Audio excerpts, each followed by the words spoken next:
बिस्मिल्लाहिर्रहमानिर्रहीम। अस्सलाम वालेकुम। मैं हूँ राबिया और आपको वेलकम करती हूँ अपने यूट्यूब चैनल मनपसंद पकवान में। तो खुश रहें, आबाद रहें, जहाँ भी रहें अल्लाह की अमान में रहें। तो ठंडी ठंडी कुल्फ़ी खाना किसे पसंद नहीं है, छोटे हों या बड़े, सबको कुल्फ़ी खाना बेहद पसंद है। तो आज मैं अपने किचन में लाई हूँ आपके लिए बहुत यमी और क्रीमी सी कुल्फ़ी बनाने की रेसिपी। इसमें ना ही हम कंडेंस मिल्क डालेंगे, ना ही कोई मिल्क पाउडर डालेंगे। सिर्फ दो ही चीज़ों से बहुत ही मज़ेदार और क्रीमी कुल्फ़ी बन जाएगी। तो चलते हैं हम अपने किचन में और बनाते हैं ये मज़ेदार और क्रीमी कुल्फ़ी की रेसिपी। यहाँ मैं ब्रेड के 5 से 6 स्लाइस ले रही हूँ, आप कम या ज़्यादा कर सकते हैं।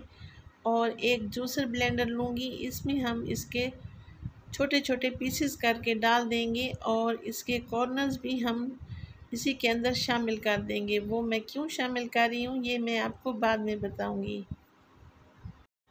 इसी तरह मैं तमाम पीसेस छोटे छोटे करके जग में डाल दूँगी। और मैं यहाँ 1.5 गिलास दूध ले रही हूँ। आप दूध की क्वांटिटी बढ़ा भी सकते हैं अगर आपने ज़्यादा मिकदार में कुल्फ़ी बनानी है तो दूध में ठंडा इस्तेमाल कर रही हूँ। अब हम इसको अच्छी तरह से ब्लेंड कर लेंगे तकरीबन 2 मिनट तक। ये देखें माशाल्लाह से ये अच्छी तरह से ब्लेंड हो चुका है। अब हम इसको एक खूबसूरत सी कढ़ाई में इसको डालेंगे और फ्लेम ऑन कर देंगे। फ्लेम को मीडियम टू लो ही रखना है, इसको हम हाई फ्लेम पे नहीं बनाएंगे। तो मुतवातर हमने चम्मच हिलाना है ताकि ये अच्छी तरह से ये गाढ़ा हो जाए। तो अब इसमें मैं शामिल करूँगी इलायची का पाउडर। मुझे नहीं मिला तो यहाँ मुझे मिला है इलायची का अर्क, तो वो मैं शामिल करूँगी चंद कतरे।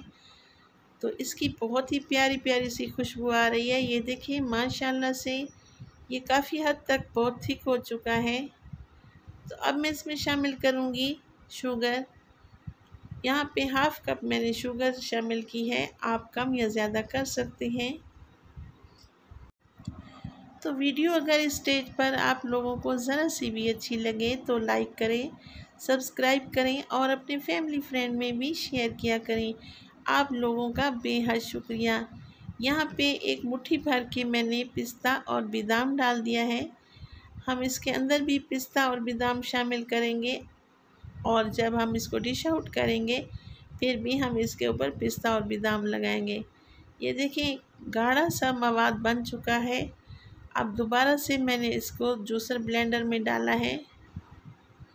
तकरीबन आधा घंटा मैंने इसको ठंडा होने के लिए रखा था। दोबारा से मैंने ठंडा करके इसको दोबारा से जग में डाल दिया है ताकि 2 से 3 मिनट में दोबारा से इसको अच्छी तरह से ब्लेंड कर सकूं और ये एक बारीक सा और स्मूथ सा ये मवाद बन जाए हमारी कुल्फ़ियों के लिए। ये देखिए माशाल्लाह से ये कितना अच्छा बन के तैयार हुआ है। इसमें बहुत प्यारी खुशबू भी आ रही है। अब मैं इसके ऊपर डालूँगी ड्राई फ्रूट्स। तो आप इसके ऊपर ड्राई फ्रूट्स भी अपनी मर्ज़ी के मुताबिक कम या ज़्यादा कर सकते हैं। तो ये बहुत ही आसान रेसिपी है, आप भी अपने बच्चों के लिए बनाएं और उनको जी भर के खिलाएं, क्योंकि कुल्फ़ियाँ तो बहुत ही अच्छी होती हैं और बच्चों को तो बहुत ही मज़े की लगती हैं। तो बाहर से ये लाख गुना बेहतरीन बन के तैयार होंगी। इंशाल्लाह ताला आपको मेरी रेसिपी बेहद पसंद आएगी। तो मैंने इसको ओवरनाइट के लिए रख दिया था। ये देखिए माशाल्लाह से ये कितनी बेहतरीन और यमी और क्रीमी बन के तैयार हुई है और मुंह में भी पानी आ रहा है। इंशाल्लाह ताला आप लोगों को मेरी ये रेसिपी बेहद पसंद आएगी। आप अपने मेहमानों के लिए बनाएं और अपने बच्चों को दें, ये सबको बेहद पसंद आएगी और बहुत ही आसान ये रेसिपी है। ये देखिए माशाल्लाह। अब हम इसको डिश आउट करते हैं।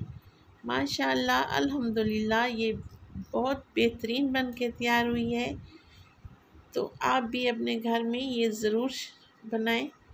तो राबिया को दें इजाज़त और अपनी दुआओं में भी याद किया करें। खुश रहें, आबाद रहें। अल्लाह निगहबान।